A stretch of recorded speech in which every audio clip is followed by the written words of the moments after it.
Tag Level 1, the street. You are broke. Not struggling. Not tight. Broke in the way where you check your balance before buying food and sometimes you don't buy the food. Broke in the way where the lights got cut off last Tuesday and you told yourself it was a mistake and you knew it wasn't. You are 23 years old and the city doesn't care about you. That's the truth nobody says out loud. The city is full of people who woke up this morning with a plan and a future and a reason to move forward. You woke up with $11 in your account and a phone that's about to get disconnected and a feeling in your chest that's been sitting there so long you've stopped trying to name it.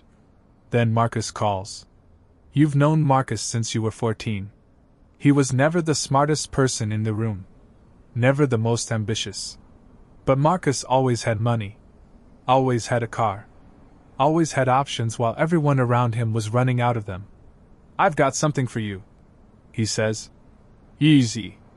2 hours. 200 cash. Doing what? Driving. Driving where? Does it matter? You sit there with your $11 and your disconnected lights and your empty refrigerator. When? You ask. That's how it starts. Not with a grand decision. Not with a moment where you look in the mirror and choose the wrong path. Just a phone call. Just a number. Just a man with $11 to his name who needed it to be more. The job is simple. Pick up a bag from an address on the east side. Drive it across the city to a warehouse near the port. Don't open it. Don't stop anywhere. Don't talk to anyone. Park outside. Someone comes out. You hand it over. You leave. 2 hours. $200. You do it. You sit in that car with the bag on the passenger seat and you don't think about what's inside because thinking about what's inside makes it real and you need it to not be real right now. You just drive. You follow the route Marcus texted you. You park outside the warehouse. A man comes out, takes the bag without a word, and walks back in. You drive away. Your hands are shaking slightly on the wheel. Not from fear. From something closer to electricity. Something you haven't felt in a long time. Like your body just remembered it was alive. Marcus meets you at a gas station and counts out $200 in 20s. You hold it in your hand and you feel it. Really feel it. Not just the money but what it means. 2 hours. $200. Nobody asked your name. Nobody checked your resume. Nobody gave you a form to fill out, or a test to pass, or a reason why you weren't qualified. They just needed someone. And you were there. You drive home and you turn the lights back on and you sit in your apartment, and you eat an actual meal, and somewhere in the back of your mind a door opens that will never fully close again. You go back the next week. Of course you do. Different bag. Different address. Same warehouse. Same silent man. Same $200. Then $200 becomes $250 because you showed up on time. Then $250 becomes $300 because you showed up on time 3 weeks in a row, and you never once asked what was in the bag, and in this world those two things together make you worth more than most people they deal with. You don't have a title. You don't have a rank. You don't even have a name to most of the people in this chain. You're just the driver. The guy Marcus vouched for. The one who doesn't ask questions. But you're learning, not intentionally. Not consciously. But every trip teaches you something. The routes. The timing. The way the man at the warehouse scans the street before he comes out. The way Marcus talks on the phone, short sentences, no names, always a different number. You're absorbing a language without knowing you're learning it. And somewhere above you, someone is noticing. Level 2, the middleman. A man named Daniel sits across from you in a diner on a Wednesday morning and orders coffee and looks at you like he's reading something written on your face. You've never met him before. He knows everything about you. 8 weeks, he says. Never late. Never opened anything. Never asked a question you weren't supposed to ask. You don't respond. You've learned that staying quiet is usually the right move. Marcus is good, Daniel says. But Marcus is small. You don't have to be small. He slides a napkin across the table. A number is written on it. Weekly. You look at it. Look at him. Look back at it. Doing what? You ask. Connecting people, he says. That's all. You carry messages. You arrange meetings. You make sure the right people are in the right place, and then you disappear before anything happens. What kind of meetings? He almost smiles. The kind that can't happen officially. You take the napkin. Your life changes shape.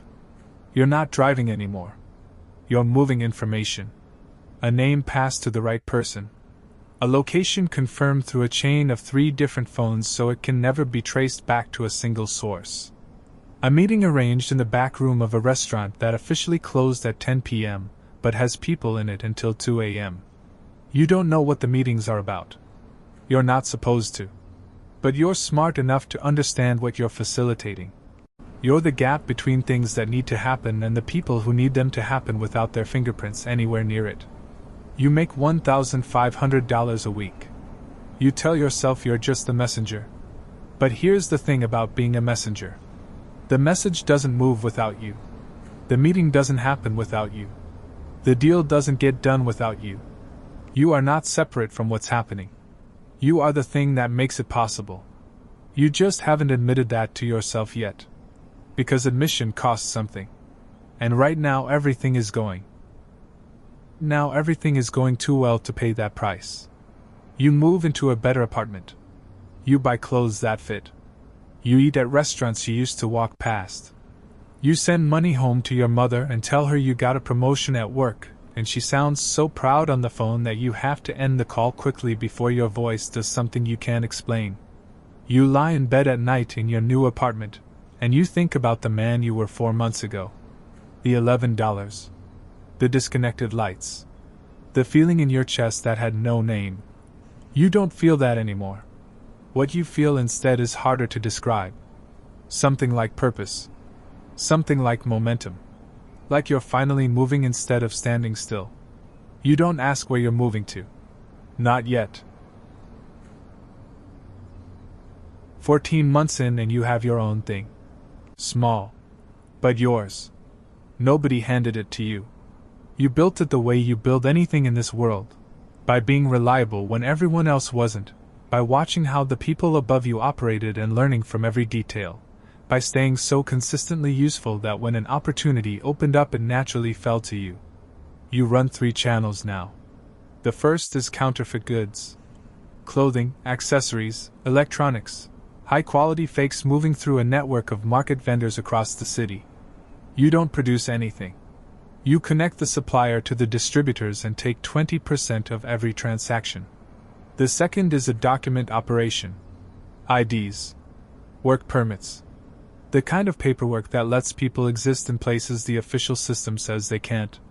You didn't build this one from scratch.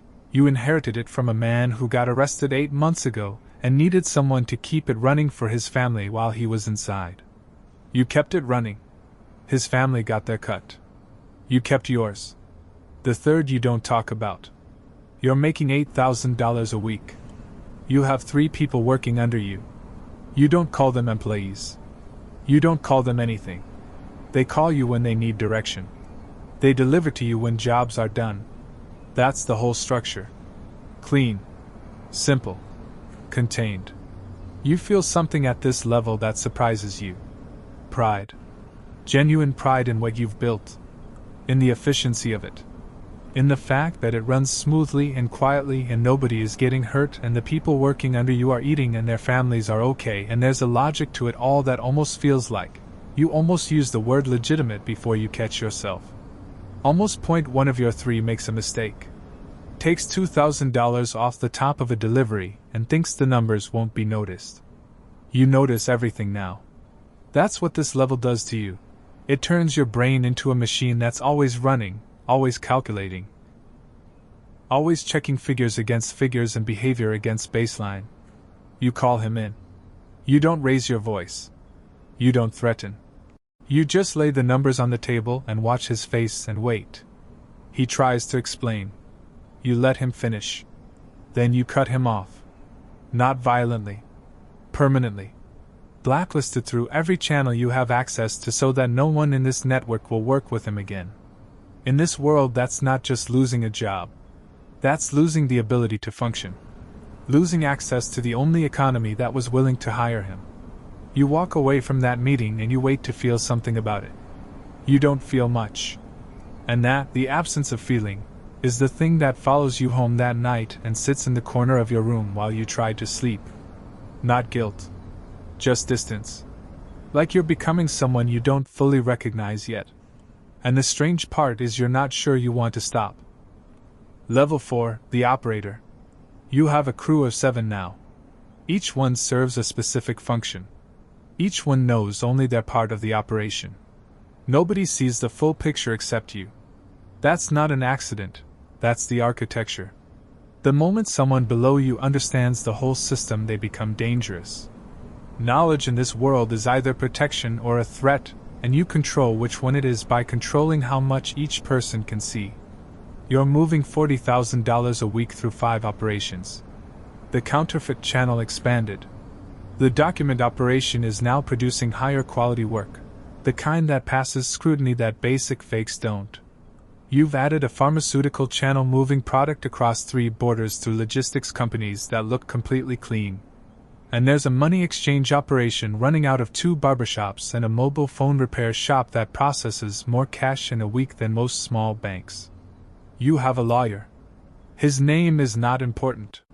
What's important is that he's very good and charges $800 an hour, and has never once asked you a question you didn't want to answer.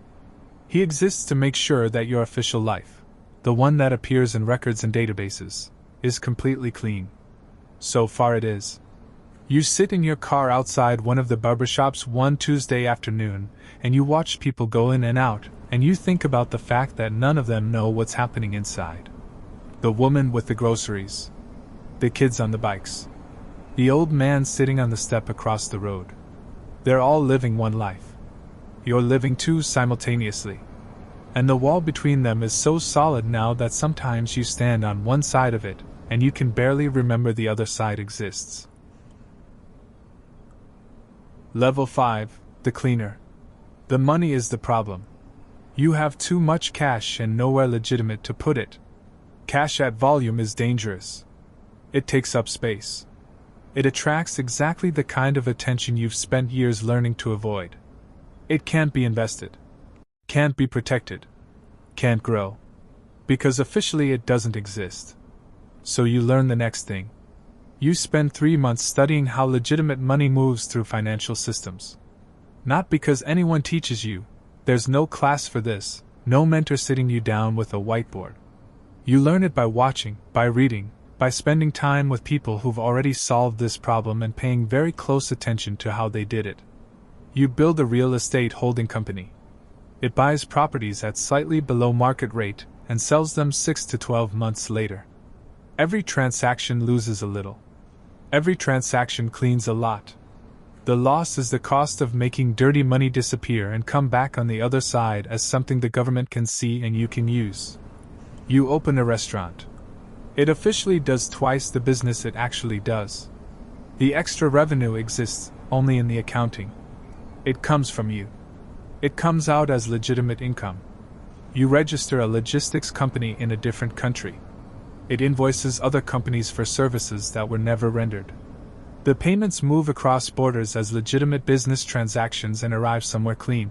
Last month you moved $200,000 through these 3 channels. $175,000 came out the other side as money you can actually use. Taxed. Documented. Real. The $25,000 you lost in the process is just the cost of existing in the legitimate world. You have an accountant now. She is exceptional and charges accordingly, and you have never once seen her surprised by anything you've brought to her.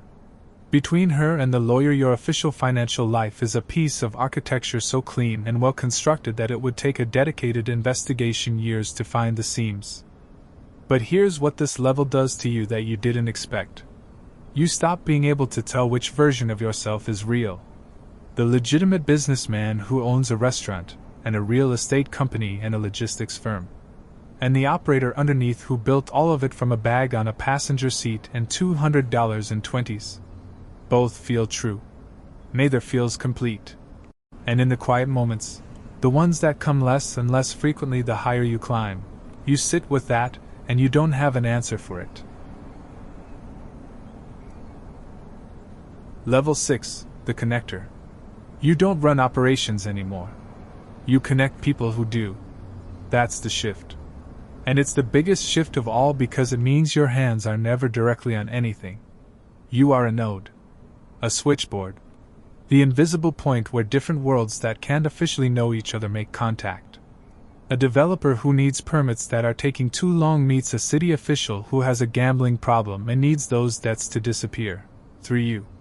A supplier sitting on product that needs to move meets a distributor with the territory and the infrastructure to move it. Through you. A man who made an enemy he can't deal with through normal channels meets someone who handles exactly that kind of problem. Through you. You take 15% of everything that flows through those connections. Last month that was $380,000. You had 4 lunches and 3 phone calls. That's all you did. And you sit with that number, and you think about the drives across the city with the bag on the passenger seat, and the $200 in 20s, and the shaking hands, and you almost don't recognize the distance between that person and this one. Almost. But here's what this level costs you that no amount of money compensates for. The isolation arrives. Quietly. Without announcement. Like weather changing. The people you grew up with don't understand your life anymore, and you can't explain it to them, so the conversations get shorter and the visits get less frequent, and eventually there's just distance where there used to be people. The people in your life now are all connected to what you do. Every relationship has a function. Every friendship has an angle. There is nobody, not one person, you can sit with and say what you're actually thinking without calculating what it costs you to say it. You are in every room. You are not in any room. That's what power actually feels like from the inside. Not like a throne. Like a glass wall you can see through perfectly but can't break. Level 7, the architect. You realize it one morning over coffee. You built a system. Not on purpose. Not with a blueprint. But somewhere between the bus rides and the diner meetings and the shell companies and the connections made in the back rooms of restaurants, a structure emerged. Something with its own logic. Its own rules. Its own ability to protect itself and recover when pieces of it get damaged. It runs without you now. You test it sometimes. Step back. Go quiet for a week. Don't initiate anything. It keeps running. That should feel like success. Instead, it feels like standing on the edge of something. Because a system that runs without you is a system that can remove you. And everyone who has ever built something like this eventually becomes the biggest obstacle to the thing they created. You know this. You've watched it happen to people above you. Men who built empires and then got swallowed by them. So you make yourself necessary in a different way. You become the memory. You are the only person alive who holds the complete picture. Who owes who? Which legitimate businesses are covers and for who? Which officials are on which payrolls? Where the leverage points are for every significant player in a network that now touches 6 cities and looks completely clean from the outside. That knowledge is your insurance policy. It is also the thing that makes it impossible to leave. Because you can never write it down. Can never store it anywhere outside your own head. Which means you can never fully rest. Never fully disconnect. Never be unreachable for too long without something starting to slip. You haven't slept properly in 2 years. Not because you're worried. Because your brain no longer knows how to stop running the numbers. It happens automatically now.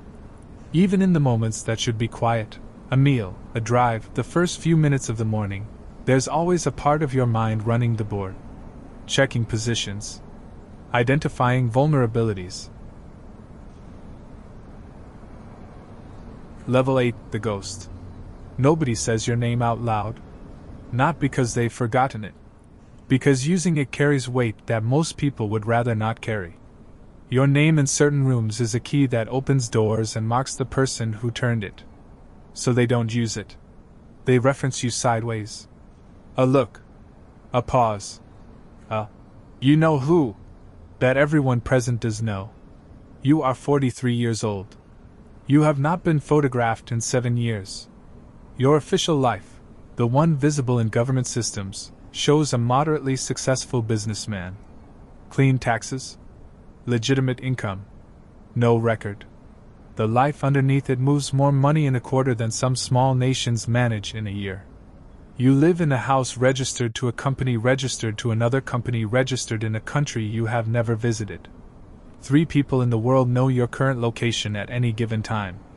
You chose all 3 of them very carefully over many years, and you still run the calculation on each of them every few months. You are untouchable. You sit on the terrace of a house that doesn't officially belong to you, and you watch the city at night, and it watches you back, and neither of you blink. And you think. Not about business. Not about positions or leverage or the board. You think about a kitchen with the lights off. $11 in a bank account.